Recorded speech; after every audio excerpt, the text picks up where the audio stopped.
চক্রান্ত করে ইসিএলের এই প্রজেক্টটাকে চালু করেছে। এলাকার মানুষ বাসস্থান হারিয়েছে, এমনভাবে ব্লাস্টিং হচ্ছে, মানুষ বাড়িতে বাস করতে পারছে না। খেলার মাঠ, যেটা বাচ্চারা খেলতো, সেই খেলার মাঠ নষ্ট করে দিয়েছে। সেই প্রতিবাদে আজ আমরা এখানে।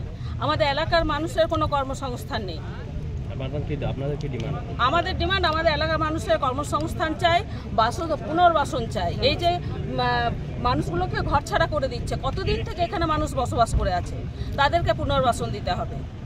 আর আমাদের খেলার মাঠ, এখানে যে বলেছিল একটা খেলার মাঠ নতুন করে দেবে, আমাদের বাচ্চারা যে সেখানে খেলাধুলা করতো, শরীরচর্চা করতো, সেটা টোটালি বন্ধ হয়ে গেছে। এগুলো সম্পূর্ণটাই বিজেপি, এই ভোটের আগে বিজেপির চক্রান্ত করে এটা গায়ের জোরে এটা করছে। আমরা এলাকার মানুষ মেনে নেব না। এখানকার এজেন্ট ম্যানেজার কিছু বলছে? এজেন্ট ম্যানেজার তো কথা দিচ্ছে, বলছে আলোচনায় বসবো, কিন্তু ওনারা কোনো কিচ্ছু আলোচনায় আসছেন না, ওনারা একটা সলিউশনে আসছেন না। ওনারা নিজে কিভাবে যে কি করছে, একটা আলোচনা করে কাজটা, প্রজেক্টটা শুরু করা উচিত ছিল, কিন্তু কারোর সাথে কোনো আলোচনা নেই।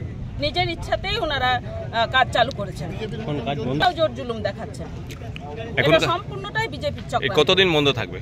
আমরা যতক্ষণ না আমাদের যা ডিমান্ড আছে, আমাদের এলাকার মানুষের কর্মসংস্থান হচ্ছে, আমাদের পুনর্বাসন না দিচ্ছে, আমরা বন্ধ রাখবো। আমরা কাজ চালু করতে দেবো না। আপনার পরিচয়? আমার পরিচয়,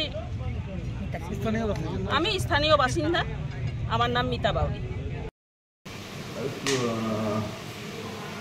कुछ बस्ती लोग এসেছিল, আর তারপরে কামধন্ধা বাহির করছে। তারা কি কোনো দলের সঙ্গে যুক্ত আছে? তারা কি কোনো রাজনৈতিক দলের সঙ্গে যুক্ত আছে? इसको क्लियर अच्छे नहीं, लेकिन লাগছে যে তৃণমূল के सपोर्ट আছে। चूँकि कौशिक वगैरह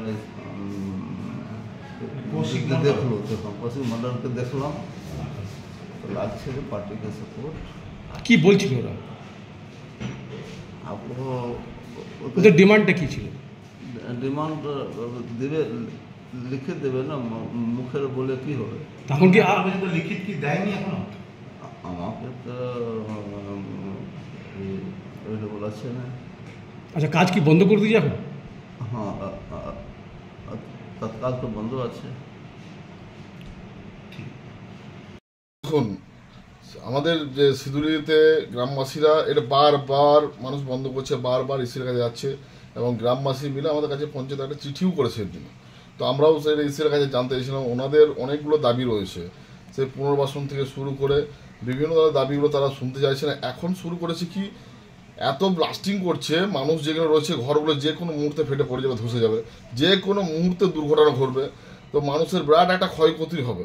সেটাকে আমি বলবো ইসেলকে যে আপনারা এইটার পিছনে একটা আলোকপাত করুন, নজর দিন, কেন এই জিনিসগুলো হচ্ছে, আপনারা কেন এটার পিছনে একটু গুরুত্ব দিচ্ছেন না। আপনারা করুন, সমস্ত যা কাজ আছে করুন, কিন্তু মানুষের যে দাবি দাওয়াগুলো রয়েছে, মানুষেরকে আপনারা তো করছেন মানুষকে ঠিক রাখার জন্য, তো সেগুলোকে আগে লক্ষ্য করুন। তো সেই জন্য গ্রামের মানুষ তো আজকে পরপর এই ধরনের হচ্ছে, আর আরও বৃহত্তর আন্দোলন আগামী দিনে হবে, মানুষ জোট বাঁধবে। গ্রামের মানুষ বলতে গেলে কারা গেছিল? গ্রামের মানুষরাই গেছিল, গ্রামবাসী যারা যেসব জায়গায় ব্লাস্টিং হচ্ছে, যাদের যেগুলো উঠে দেওয়া, যাদেরকে এখনো পর্যন্ত পুনর্বাসন কোনো রকম মানে দিক আলোকপাত করেনি, কি দেওয়া হবে, কি ব্যাপার, মানুষকে কোথায় কি ক্ষতিপূরণ আছে। একটা অভিযোগ আছে কি কৌশিক মণ্ডলের নেতৃত্বে সবাই গেছিল নাকি? কৌশিক মণ্ডল তো একটা জনপ্রতিনিধি, তার কাছে মানুষ গিয়েছে, কৌশিক মণ্ডল যেতেই পারে, সে জনপ্রতিনিধি, মানুষের জনপ্রতিনিধি যেতেই পারে, গেছে। আপনার নাম? আমার নাম গণেশ বাদ্য, খান্দরা গ্রাম পঞ্চায়েতের প্রধান।